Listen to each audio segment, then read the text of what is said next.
Bonjour et bienvenue une fois de plus sur la chaîne de l'épanouissement global.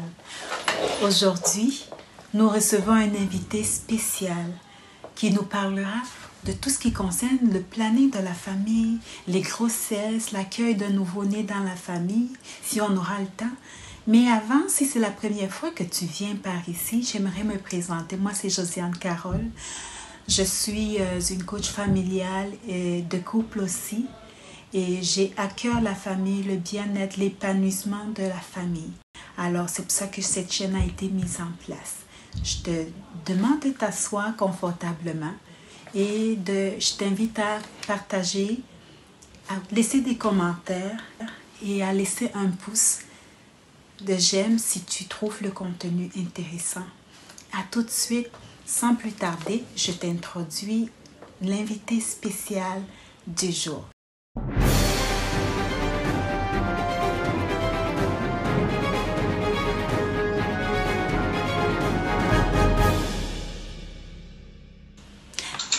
J'ai le privilège d'accueillir aujourd'hui sur le plateau de l'épanouissement global le docteur Armel Yakam, médecin généraliste pratiquant depuis plus de 12 ans, psychosexologue diplômé de l'école de Paris.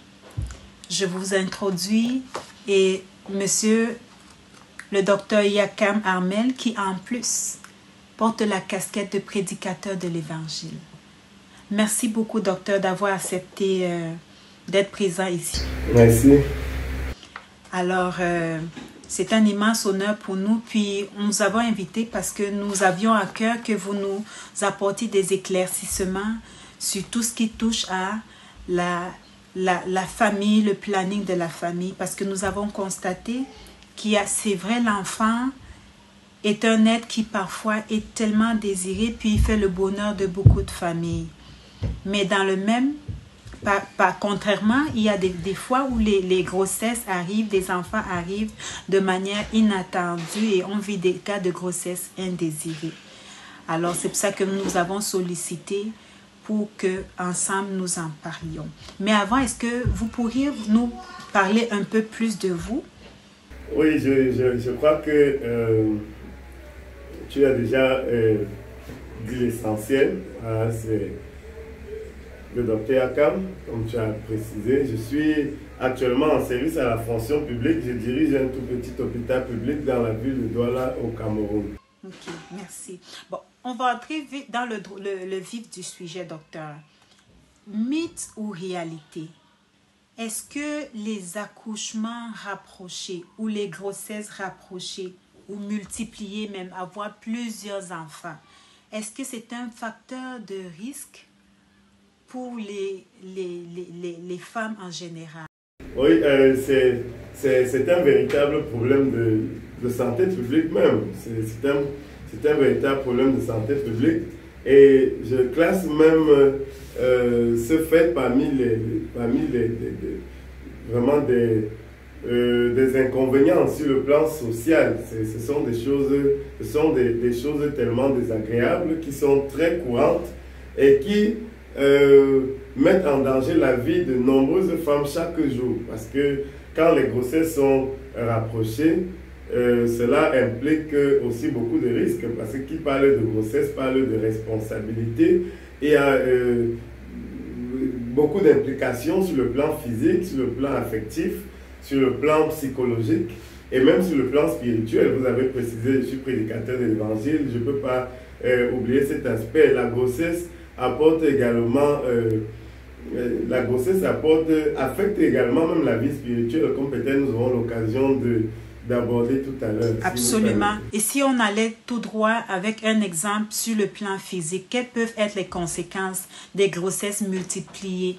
Voilà, sur le plan physique, une femme qui enchaîne avec les grossesses court beaucoup plus que les autres le risque d'avoir des hémorragies lors des accouchements, la rupture utérine. Nous avons également des risques sur le long terme. De plus en plus, nous rencontrons des patients qui après peut-être avoir fini avec les maternités, développent ce qu'on appelle le prolapsus utérin. Voilà. Le prolapsus utérin, lorsqu'elles vont peut-être se mettre à l'aise, uriner ou voilà, accomplir leurs besoins habituels, elles retrouvent leur utérus sorti par la voie vaginale. Ça, c'est une complication sur le long terme des accouchements trop rapprochés. L'utérus est fragilisé. Est-ce que ça peut mener à la mort? Est-ce qu'à la longue, c'est dangereux? Oui, bien évidemment. Bien évidemment, quand déjà il y a des risques, plus élevés d'hémorragie après de délivrance, après l'accouchement, quand il y a déjà des risques de rupture utérine, quand il y a déjà des risques d'anémie, surtout dans notre contexte africain où l'anémie est très courante lors des grossesses. Lorsque les grossesses sont trop rapprochées, la femme peut souffrir des complications liées vraiment à l'anémie sévère. Donc la mort n'est pas très loin de ce fait-là, de ce facteur des accouchements trop rapprochés. Tout à fait, tout à fait. Et puis nous avons vécu des cas de près comme de loin. Mais il y a un autre mythe, docteur, sur lequel j'aimerais que vous nous éclaircissiez. Alors souvent, ça se dit parmi les femmes que si j'ai 2 grossesses rapprochées, l'avantage serait que la deuxième serait moins pénible. L'utérus est encore tout fragile. Il est prêt à pouvoir, même le travail lors de l'accouchement serait moins difficile. Que pouvez-vous répondre à ce genre de réflexion? Oui, cette réflexion est liée à une mauvaise compréhension du mécanisme de grossesse et d'accouchement. Je crois que le bon sens impose que l'on puisse comprendre que après un accouchement, l'organisme a besoin de récupérer, parce qu'une femme qui accouche, c'est aussi beaucoup de sang que l'on perd, c'est l'utérus qui est fragile, et il faut donner le temps à l'utérus de se remettre en place, de se retrouver avant une nouvelle conception. Donc c'est parce que les gens n'ont pas une assez bonne compréhension de l'anatomie et de la physiologie qu'ils développent voilà, ce genre de... Donc, moi, ça me fait aller à la prochaine question qui est de savoir quel est donc l'âge idéal ou bien le nombre d'années d'espacement de naissance minimum qui pourrait permettre à une femme de retrouver son état stable avant de chercher, d'envisager porter une nouvelle grossesse. Oui, peut-être il n'y a pas peut-être un écart conventionnel, mais ce que nous retenons de tous les spécialistes en la matière, c'est que normalement, il est important que l'enfant précédent ait déjà un certain âge, au moins 1 an et demi à 2 ans, s'il faut tenir compte de nombreuses études sur le sujet. C'est bien quand l'enfant a déjà au moins 1 an et demi ou 2 ans avant d'envisager la prochaine grossesse. Justement, on a vécu des cas et j'en parlais hier encore avec une dame. À 6 mois de grossesse, elle s'est retrouvée avec une autre grossesse. 6 mois d'accouchement, elle avait un bébé qui a 6 mois. Puis elle s'est retrouvée avec une autre grossesse. C'est pas ce qu'elle avait voulu. Et ça affecte son couple, ça affecte sa santé, ça affecte son moral. Que peut-on faire pour éviter que des situations comme celle-là se répètent dans la vie des femmes? Oui, je crois que c'est, comme je disais à l'introduction de l'émission, c'est une situation extrêmement désagréable à laquelle nous sommes confrontés très régulièrement. Parfois, 6 mois, c'est même beaucoup. Nous avons eu déjà à voir des cas où des patientes, des parturientes avec un bébé de 2 mois et demi ont déjà un retard. Et cela vraiment met en difficulté même l'harmonie dans le couple. Je crois qu'il est important de se rappeler que la toute première conférence des Nations Unies sur la population, en 1974, cette conférence avait réuni près de 140 pays ce qui avait été convenu, la résolution qui avait été prise, c'était que normalement, chaque couple doit pouvoir avoir des informations appropriées pour donner naissance à des intervalles avec des espacements voulus. Voilà. Normalement, il est de la responsabilité de la communauté de donner à chaque couple des informations vraiment précises pour les permettre d'espacer, d'avoir des enfants vraiment en temps voulu. Parce que dans la majorité des cas, ce sont des grossesses non désirées et avec tout ce que cela comporte comme troubles sur le plan psycho-affectif. Donc, ce qu'il y a lieu de faire, c'est d'aller à la source de l'information, s'informer et voir ce qu'il faut faire pour éviter d'avoir une grossesse avant le temps. C'est justement le but pour lequel nous avons l'honneur et le privilège de vous accueillir ici aujourd'hui. Alors, docteur, dites-moi, quelles sont les méthodes, quelles sont les possibilités qui s'offrent aux femmes qui désirent espacer les naissances? Existe-t-il des moyens? Si oui, lesquels?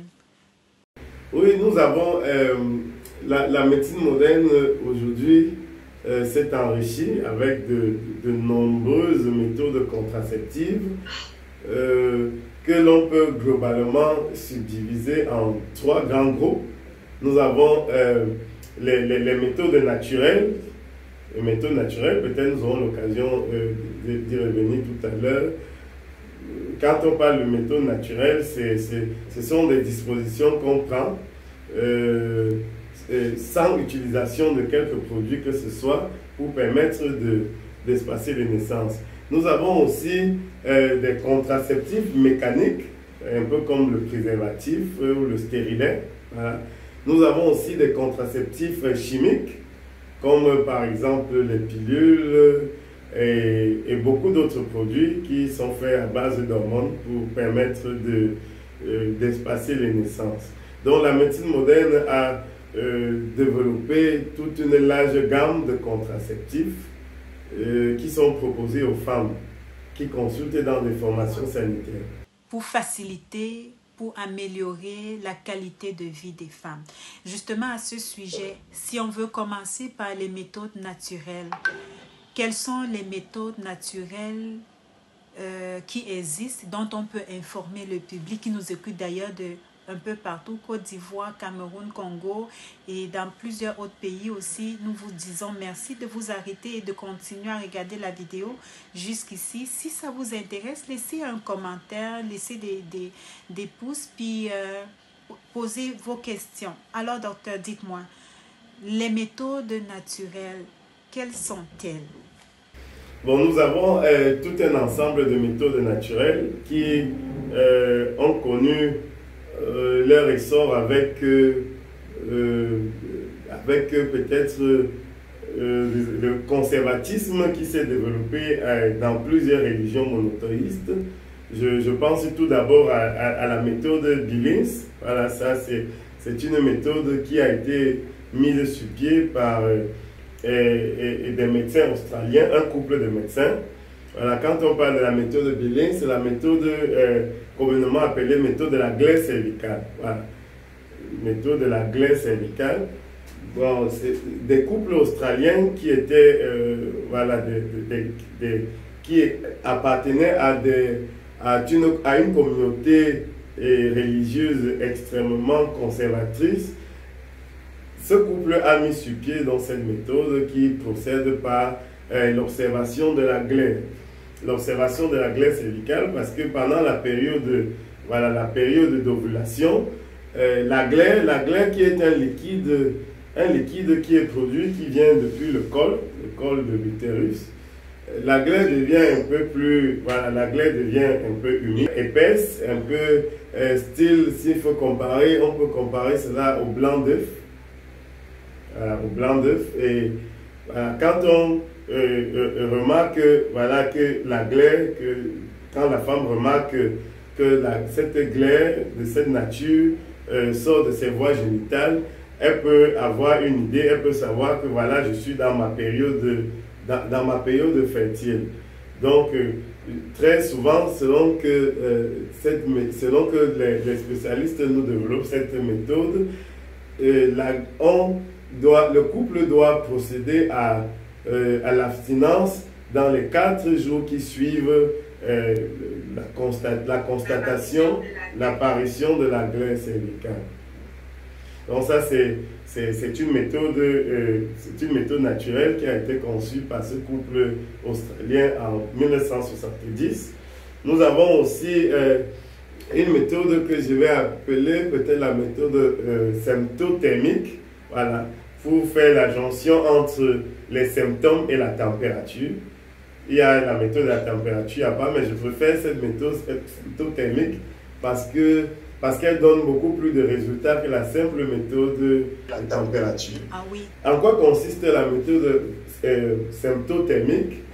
La femme doit avoir une bonne maîtrise de son corps. Elle doit savoir que, bon voilà, dans mes périodes fécondes, dans mes temps d'ovulation, peut-être j'ai une tension mammaire, j'ai une douleur peut-être d'un côté du ventre, j'ai tel symptôme, du moins, généralement ces symptômes sont spécifiques à chaque femme. Et en plus de cela, il y a également la température qui normalement doit être prise peut-être chaque matin à la même heure avec le même thermomètre. On essaie d'évaluer pour voir quand est-ce que le pic de la température va être observé. Parce que normalement, quand la période d'ovulation est passée, la température a tendance à s'élever légèrement jusqu'aux prochaines règles. Et justement, avant de prendre cette température, on doit prendre cette température avant d'avoir mis le pied en dessous. Justement, on doit prendre cette température, comme je disais tout à l'heure, ça doit être à la même heure, de la même manière, parce qu'il y a plusieurs voies de prise de température. On peut prendre la température, par exemple, axillaire, si c'est la température externe. On peut prendre la température vaginale ou anale. En fait, ça doit être au même endroit, à la même heure, avec le même appareil, et que l'on prend la température et on observe la courbe. On observe la courbe de température. Et lorsque la température commence à augmenter, quand la température s'élève, c'est un signe qui montre que le jour d'ovulation était le jour précédent. Je pense que c'est assez bien compris. Il y a une méthode que je suis curieuse de... Il y a une méthode que je suis très curieuse d'en savoir un peu plus. Il s'agit du coït interrompu. Oui. Est-ce que cela fonctionne? Est-ce que c'est une méthode qui, peut-on dire, est efficace pour l'espacement des naissances? Oui, c'est bon, c'est vrai, vous m'avez dévancé parce qu'on ne pouvait pas. C'est l'une des méthodes naturelles parmi les plus utilisées. Voilà. Mais il faut relever, parce que j'aurais dû le faire même pour les méthodes citées précédemment. Toutes ces méthodes ont des probabilités que ça marche. Voilà. Ce ne sont pas des méthodes qui marchent à 100%. Comme je disais tout à l'heure concernant la méthode symptothermique, est vrai, lorsque on associe symptômes et température, on a le risque que ça rate est très faible. Ce risque est à moins de 5%. Pourtant, lorsque on se concentre seulement sur la méthode de température, le risque d'échec est à près de 25%.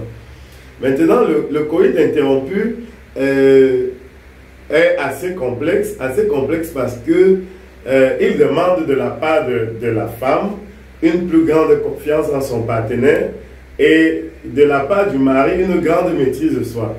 Et il faut noter que ce n'est pas seulement le sperme qui est éjecté, qui est déversé au moment de l'éjaculation, qui est capable de féconder. Nous avons également le liquide pré-éjaculatoire qui commence très souvent à se voir dès les préliminaires. Et ce liquide pré-éjaculatoire, bien que ayant une teneur un peu plus faible en spermatozoïdes, n'est pas nul dans son pouvoir fécondant. Voilà. Donc, le coït interrompu a une grande probabilité d'échec. Voilà. On peut estimer la probabilité d'échec du coït interrompu à plus de 20%. Ces 20% ne doivent pas nous faire oublier que bon, ça peut être aussi efficace à près de 80%. Voilà, merci beaucoup pour ce temps, merci pour cette émission, merci beaucoup pour l'invitation. Nous vous invitons tous à vous abonner massivement à cette chaîne et pourquoi pas réécouter même cette vidéo. Vous allez trouver sur cette chaîne beaucoup d'autres vidéos qui vont vous édifier en ce qui concerne le bien-être de la famille.